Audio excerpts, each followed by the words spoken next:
অতিরিক্ত খরা হলে আমাদের গ্রিন লিফ আমরা কম পাচ্ছি বাগান থেকে। জলবায়ু পরিবর্তনের প্রভাব চা শিল্পে পড়ে কিনা একটু জানতে চাচ্ছি। হ্যাঁ, অবশ্যই জলবায়ুর পরিবর্তনের জন্য আমাদের চা শিল্পে বিরূপ প্রভাব পড়ছে, পড়ারই কথা।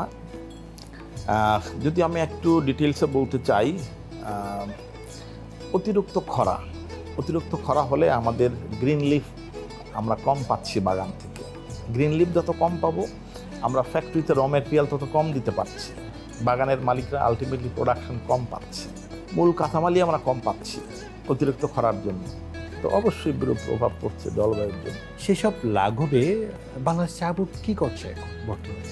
আমরা যেটা করছি সেটা হচ্ছে বাগানের যত টেকনিক্যাল সাপোর্ট এই রিলেটেড দরকার সেটা আমরা প্রোভাইড করছি, টাইম টু টাইম ইন্সপেকশন করছি।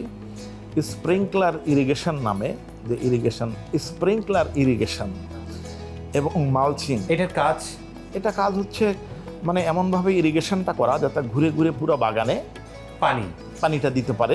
প্রত্যেকটা মানে করার সময় যে সময় বৃষ্টি হয় না সেই সময়টাতে, ওই সময়ের কথা বলছি। আর্টিফিশিয়াল ভাবে যেভাবে আমরা ওয়াটারিং করছি প্লাস মালচিং করাচ্ছি, যাতে একবার ইরিগেশন করলে আনুমানিক 10 থেকে 14 দিনের ভিতরে আর দ্বিতীয়বার পানি দেওয়ার প্রয়োজন হয় না। তো মালচিংও যাতে বেশি বেশি বাগানটা করতে পারে, যত ধরনের টেকনিক্যাল সাপোর্ট দরকার আমরা প্রোভাইড করে যাচ্ছি।